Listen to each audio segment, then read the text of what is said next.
Okay, we're ready to go. Hi, welcome to our session, Making Posters of Equity and Social Justice. I'm Julie Charles, the Deborah and Kenneth Novak Director of Education at the San Francisco Museum of Modern Art. My pronouns are she, her, and I'm joining today's recording from my home in San Francisco, which is on the unceded ancestral homeland of the Ramaytush Ohlone, who are the original inhabitants of the San Francisco Peninsula. SF MoMA is also located on Ramaytush Ohlone land, and I want to acknowledge their ancestors, elders, and future generations and pay respect to those who have stewarded this land for millennia. I make this statement in awareness of my presence as a settler on Native lands and in commitment to amplifying Indigenous voices and promoting understanding of the ongoing legacies of settler colonialism in this place we call San Francisco.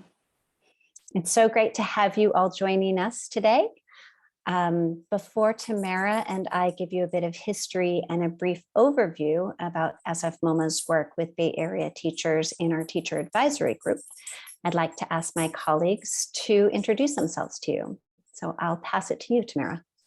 Thanks, Julie. I'm Tamara Porras. I am the Manager of Educator Engagement at SF MoMA. So I support K-12 teachers to bring art to their students in their classrooms across all subject areas, whether it's bringing students to the museum and engaging with artworks in person, to also integrating artwork inquiry and dialogue in whatever subjects they teach.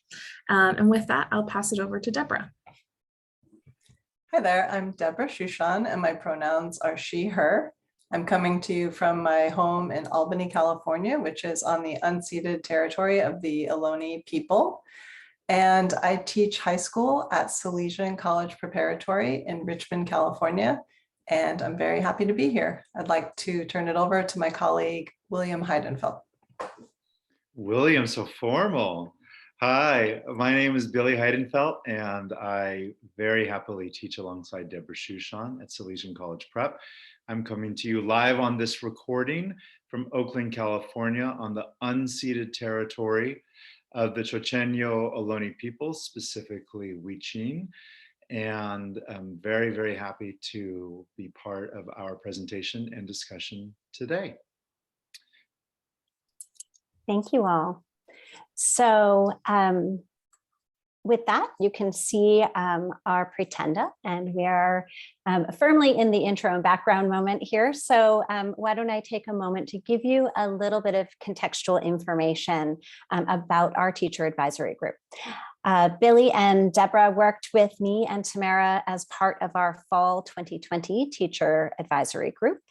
At SF MoMA, Tamara and I are committed to the development of classroom curriculum that uses visual arts as a tool for teaching across disciplines.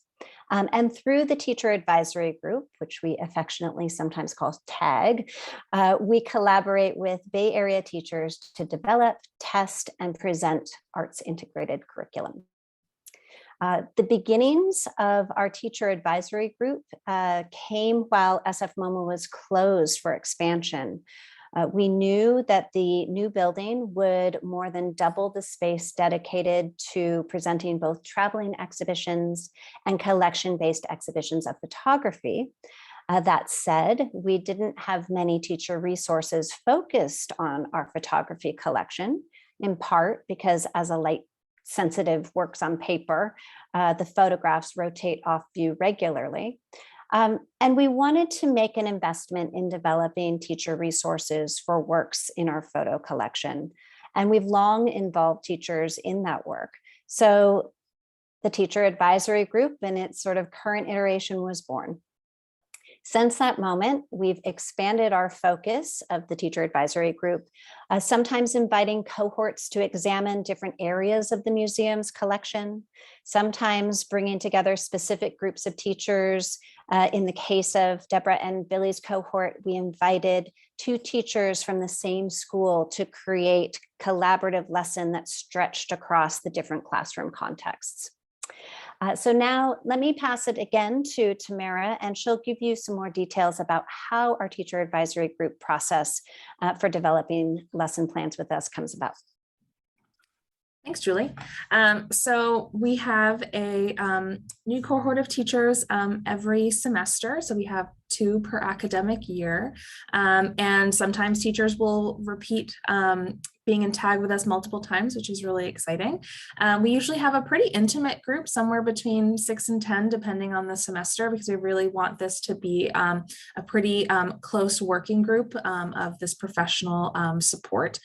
Teachers will meet with us. Right now, we're still virtual, but we used to be in person at the museum as well, over the course of a semester, somewhere between 8 and 10 times. And occasionally we'll do an offsite field trip. This year we're going to a mural walk in the Mission with Proceed Eyes, which is a really exciting trip for us to do. And then teachers will go through a series of meetings with us that are focused on artful thinking routines, close looking, artwork-based activities, and really thinking about experiencing them as their students might, as Julie and I model them with different artworks from SF MoMA's collection that relate to our theme or content for that semester, or what's on view. And then we do a really exciting thing called the tuning protocol about midway through the semester, where teachers will actually workshop draft lessons together in the group for the lesson that they'll develop and teach, which is a really exciting way for teachers actually kind of really think through a plan with their colleagues, which is something quite rare in a hectic day-to-day. And after that, teachers will go and teach their lesson in their classroom. These lessons might be one class period, a block, they could be multiple days. Some of our teachers have even done whole units, which is really amazing. They actually then operationalize and bring those lessons into their classrooms, which is really great, just in that semester. So the lessons really integrate into whatever it is folks are teaching during that time. And then we'll end with a reflection. So we get to see often lots of student work, which is really great. And sometimes as well, we'll have teachers come back in a different way. And every year we present a conference featuring teachers from TAG actually leading their own professional development workshops based on their lessons. And our next one is March 19th. So you can RSVP for that on our website. It's free for everyone and it's virtual this year. So lots of ways to think through how these lessons can continue to have legs and be shared with students year over year. So with that, I'll pass it over to Deborah and Billy. Thanks, Tamara. So Billy and I have worked closely together for quite a while informally, and we really wanted to work together more formally, and TAG seemed like a wonderful opportunity to do that. I teach visual art, a second year of art, and then also photography. And in looking at the SF MoMA collection, Billy and I thought that the posters would be a great way to tie together visual arts and language. I also wanted to mention that we have quite a few international students, so using posters with multiple languages was very appealing.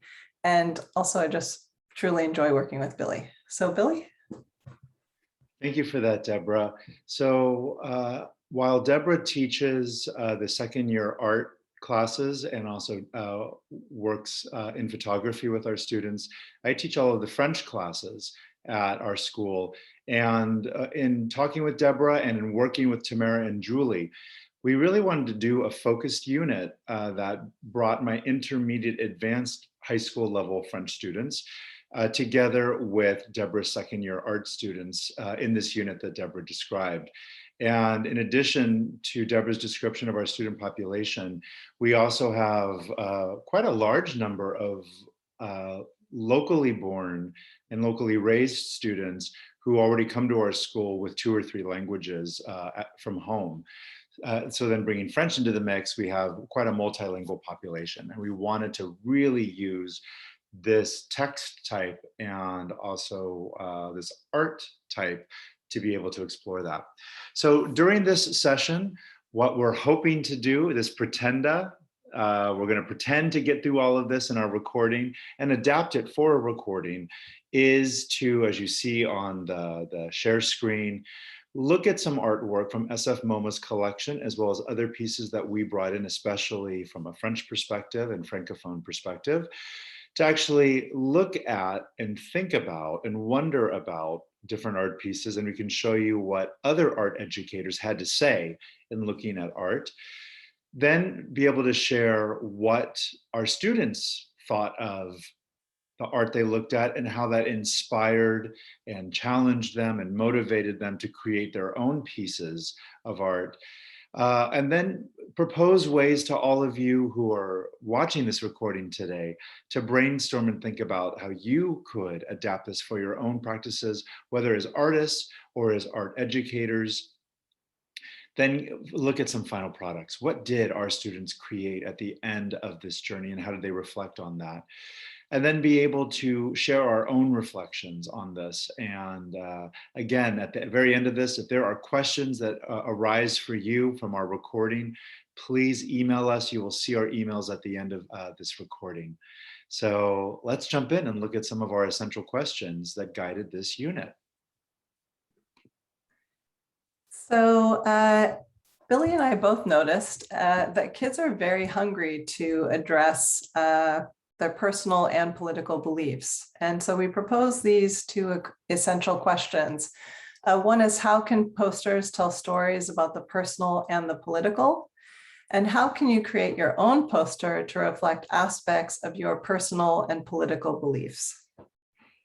Kids are very interested in engaging and expressing things about their own lived experiences. And we felt that these two questions, these two big questions, would really help them guide their inquiry. Really? Next slide.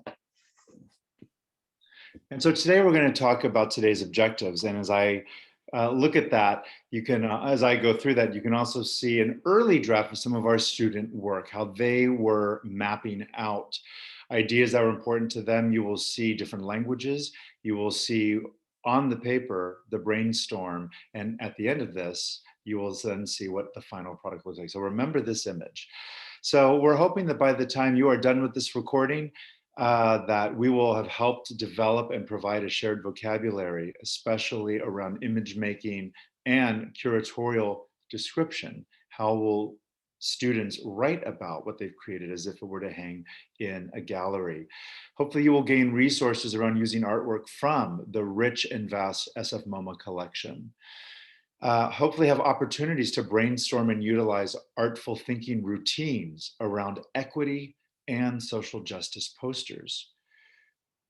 To consider issues of image selection, quotation selection, and typography, to hear our discussions around that. To be able to make connections among the personal, the political, and professional poster design.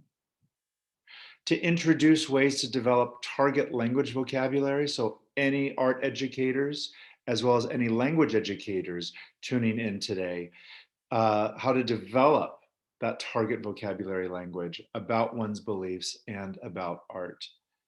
And once again, this image that you see here will pop up in its final form later on. All right, let's move on and describe the actual unit that we developed.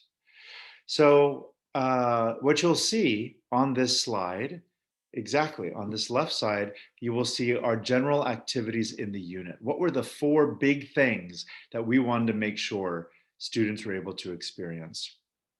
So the first part was analyzing posters and poster making process. This is where we brought in materials for students to interact with and to really look critically at what they were looking at, as well as how did posters like that come to exist. Then we wanted to make sure there was plenty of time for students to make posters, the art making process. And again, Deborah's going to speak more to this later, but for a teacher whose main work is not in having students create art, I also wanted to make sure I created a safe space for students to be able to explore and experiment in making art and in my case, to really focus on language, the language they wanted to use in their posters and their language they wanted to use to describe themselves as artists and what they were trying to achieve.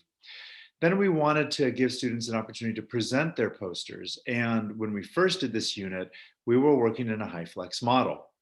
And you will see that in one of the images that Deborah will describe shortly.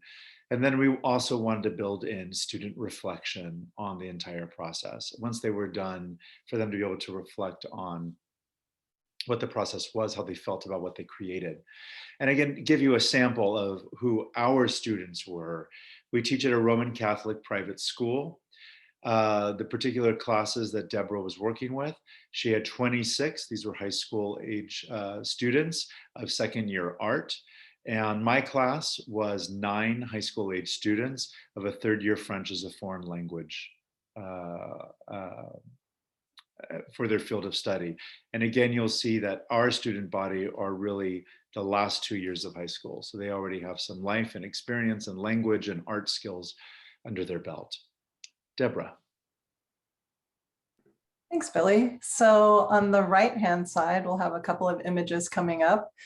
So it was important to me as a visual arts teacher that the students did receive some basic information on typography, line spacing, leading, kerning. And so we joined together so that both of our classes were in the same room so that we could talk about all of these different basics. And for the next slide, or sorry, the next image, we met, as Billy mentioned, in the high flex model, and we had the great fortune to work with a professional graphic designer named Rod Lemaire. He's up in the top row there.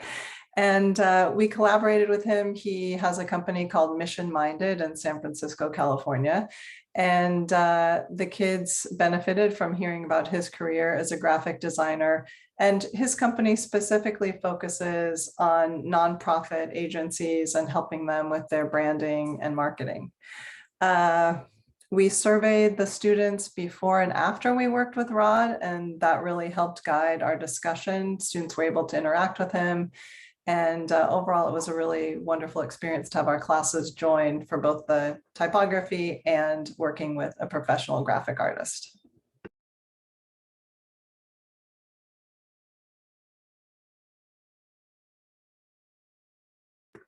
Billy? Ooh, nope, Deborah.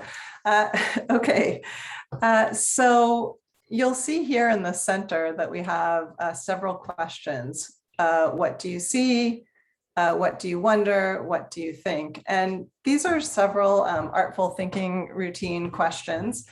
They come out of Harvard's Project Zero and a number of the visual thinking strategies that were designed in Project Zero.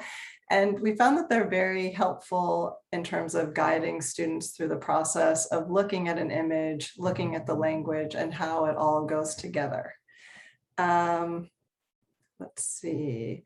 We'll have a chance to do this in small groups in just a little while in person, and virtually we'll be sharing with you what we've done in the past with other teacher groups. So this is an example that I did in my class of what Deborah just described. So we used an extension that you can find on Google called Jamboard. And Jamboard allows for the capability to, it has many capabilities, but the capability that was most interesting to us was to put an image centered on the slide and then show students how to use virtual Post-it notes to tag what they saw, what they were wondering about, and what they thought.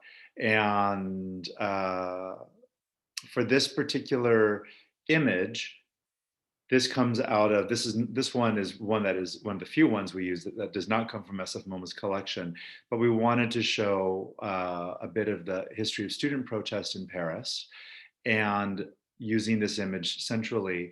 As a language educator, I was able to show students the structure of how do you say I see in French, I wonder, and I think. So it helps students build that target language vocabulary, looking at art, and then they used either me or word reference or paper dictionaries that we have in the classroom to come up with the ideas. So if we have any French speakers in this recording, you may see grammatical or syntactical mistakes in their writing, but what I was interested in is just expression. So this, through art and art analysis, gave my language students the ability to really express themselves. To talking just one more thing about See, Wonder, Think, how can you use this in a classroom, especially if you're back in person for students of all ages? Well, Jamboard is a virtual whiteboard technology, but other ways that this can be used is if you actually have a print or an image on a wall or on an actual whiteboard in your classroom, giving your students or your participants color-coded Post-its for them to write out their ideas and then be able to move around the room and stick them onto the wall next to the image. That is a great way to do it. Another way to do it where all you need is a projector and put the image up, or have a large enough image that everyone can see, or have individual copies of the image, is do everything out loud. Do a round robin throughout the room, or a popcorn discussion of what do you see? And people can listen to each other and echo what other people have said. Then do another round of I wonder, same thing, listen and echo what other people are saying, and then do a round of I think. What I love about this activity, and how I know Deborah and I have used it in a variety of ways, is you're building through low stakes a community of knowledge. You really are building larger knowledge. Pieces are coming together. You hear different people's voices, it builds participation, and you keep looking at the art piece as a central text. You're all looking at the same thing. So this again is one way of how it could look in a French class. So then let's take a look at some ways that Deborah also used Jamboard to really focus on some specific things around fonts. So piggybacking on what Billy just talked about, we use Jamboard to talk about fonts and the notion that fonts have feelings. And I borrowed this from Chip Kidd, a graphic designer's book called Go, which I highly recommend as a wonderful resource to talk about typography and all sorts of graphic design. And as you can see on the left-hand side, you have Ashley's Tax and Accounting Service, yet the font doesn't quite match what the text says. So kids had an opportunity to talk about how the fonts either matched what the word said or didn't match. And it was a very lively discussion, and kids really got excited to notice what didn't quite work with these fonts, and consequently what might work better for their own posters moving forward.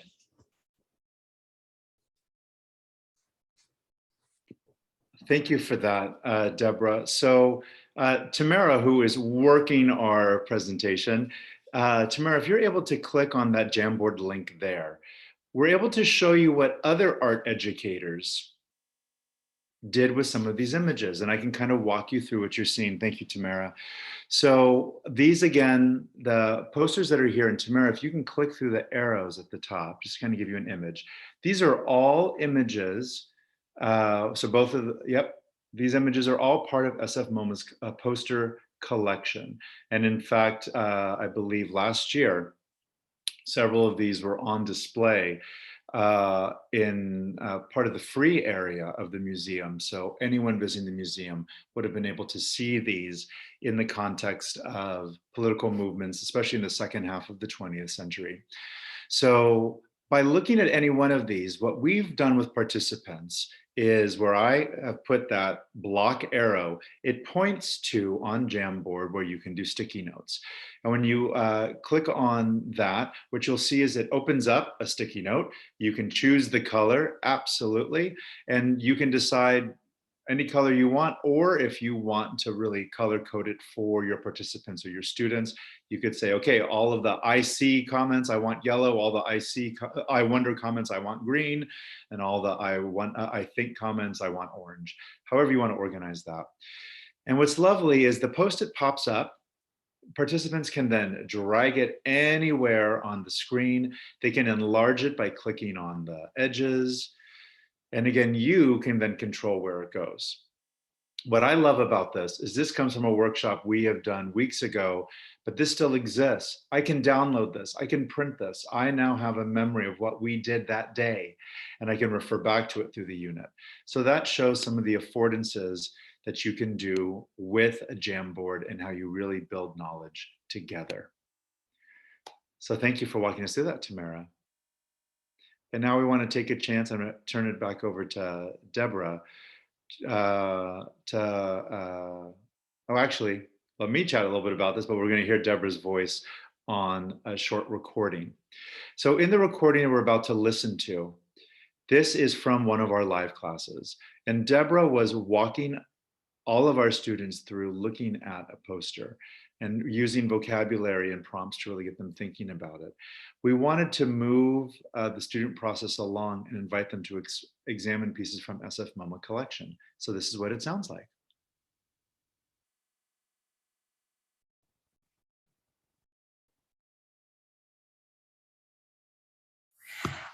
So briefly, thinking about typography, what do you see here?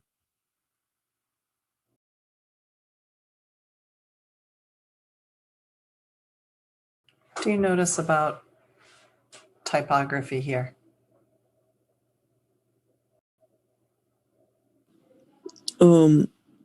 It diminishes in size each row. Diminishes in size each row. Fantastic. Yes.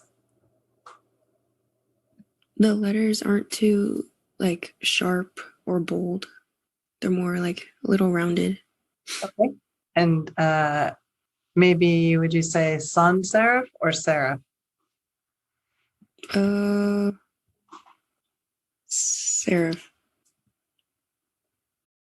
Okay, so does it have any kind of little tail or anything? Sorry, Tatiana, that I didn't No. be No, sans serif. a question. Sorry. Right, so sans serif. Good. Anybody else? In the chat, Kimberly put they're all centered. Definitely centered. And I would say in terms of hierarchy, this artist or group of artists is telling us agua es vida. So they've made it larger to show us that's what they really want us to be thinking about. And then the last thing I notice is that they're just using one typeface to keep it simple and unified.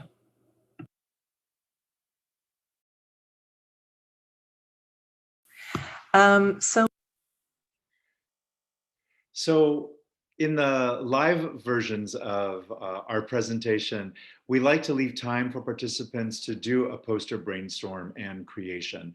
And so a way to go about this, even in your own practice, is choosing a quote. That's a nice way using language to go into this, that you think, is there a way that I can illustrate this, or a way that I could begin sketching out or researching ideas?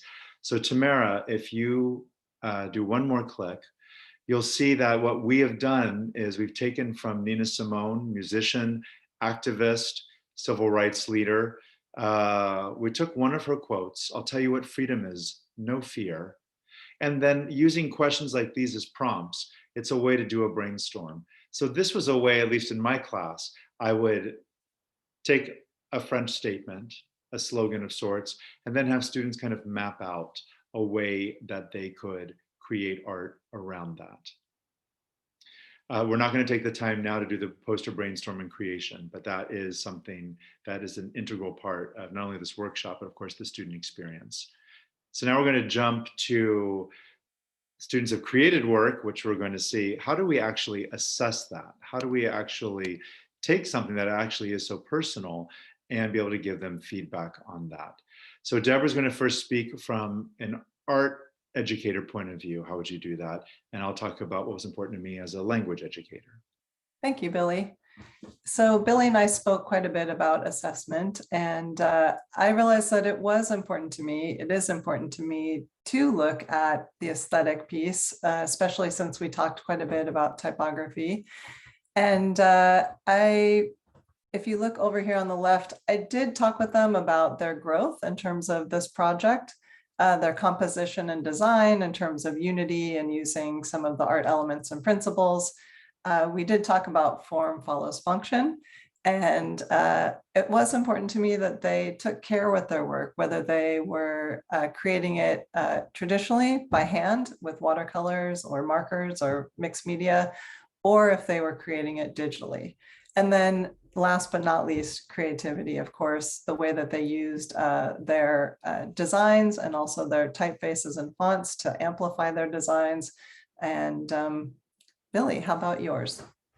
So for me, I focused less on the actual art piece, but spent a lot of time showing the genre of text that is the curatorial art card that would be next to something in a gallery, showing students what are the conventions of that genre, and then helping them write that in French. So my assessment was not at all of the art piece, but it was of the writing that would go alongside that. So how did students reflect on their work? And think back to the sketch we saw earlier in a notebook. Here is that final version. So we found it really important to create a survey that we gave to all of our students as they were finishing and as they were being assessed and looking at each other's work about what they got out of this experience. So you can see some of the ideas that on this slide. What did you learn from the social justice equity poster project as a person and as an artist? So we really reflected, we really wanted them to reflect not simply as students, but see themselves as artists and also as people.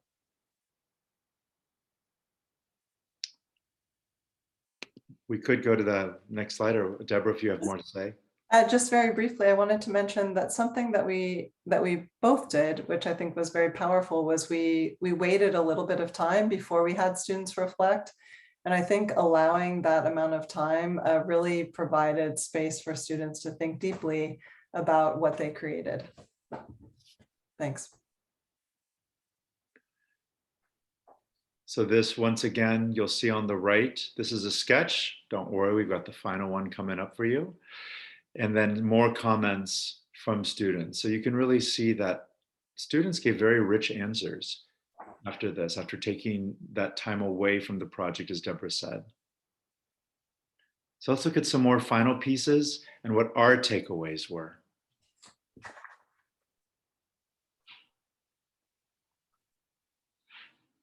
So thinking about some highlights, students used art and language to express themselves. Planning, teaching, revising, and evaluating with a colleague was a very rich experience. Students were invested throughout the entire process, and that's something I really noticed among all of our students. Yeah, I agree with that, again, being able to see students from the beginning looking at art to creating and evaluating it was really powerful. Finally, having a formal reason to work with Deborah over several weeks and bring in a professional friend of ours to be able to work with our colleagues in the teacher advisory group, and of course to have the leadership and resourcefulness of Julie and Tamara. How about for you, Julie and Tamara? What were some of the takeaways, some of the highlights in bringing this to life? Tamara, shall I start? Kick it off? That sounds good. I think maybe, Billy, if I could just underscore actually something that you just said, this idea of really having, sort of fostering an environment of professional collaboration that extends beyond just the semester of TAG, so that, you and Deborah had mentioned to us that you had interest in doing working more collaboratively. This opportunity gave you the space and time to really think through what that could look like. And I know that y'all have said that has continued since that moment. So really to create this sort of ongoing kind of collaborative environment. Yeah, and for me, I think it was, aside from everything everyone else has said, which is, I echo, it's always really exciting to see the ways in which arts inquiry really can lead to these interdisciplinary conversations. So seeing how within an art classroom, posters can have these conversations about graphic design, about typography, connecting to social issues of the day. So seeing how art is really this vehicle for that. Then seeing in Billy's classroom how art can also be this tool to get deeper into language study is just a really amazing reminder of the power that art has to really touch all different kinds of subjects. So that's it for me.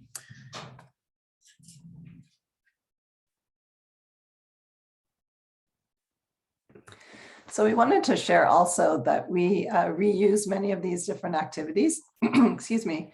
I use See, Wonder, Think in a number of different ways in both my visual studio classes and also photography. I continue to use Jamboard, wall cards that students write. Students get involved in drafting and rewrite processes. They draw and redraw. That was something we talked about quite a bit, was editing drawings just as they might edit a paragraph or words. Students also just really enjoyed looking at the collection that SF MoMA has. Billy, how about you?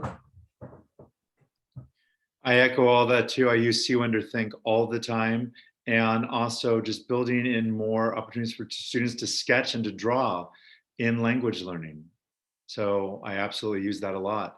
I also reflected on what are some of the stumbling blocks and changes I would do. Deborah and I are hoping to do this unit again, even this school year. And so we've been having conversations about what we would tweak or what were some of the hiccups in doing this last year. And on that note, I think this year, what will be very exciting is that since we're in person, we'll have time to just experiment and play with materials and be in the physical studio space. Students are also welcome to experiment with apps. We use Procreate, Canva, different apps that the kids like. There'll just be more time for making and creating, and then also just being able to go to SF MoMA for field trips and in-person viewing. And the kids I found do want to go on their own as well, since SF MoMA is free for students 18 and younger. So thank you very much for that. I'm looking forward to trying all of these different things out now that we're in person. And for me, I realized specifically, I really would like to do more preparation around the Mai 68 student uprisings in Paris, and that also went throughout France. And I would like to match that with current political movements, especially looking at summer 2020 and the number of student-led protests, particularly in the Bay Area, high school student-led protests, and trying to draw some of those connections for our students. We did it, gang. Yay. Thanks to everyone for joining us, right? Thank you all. Thank you.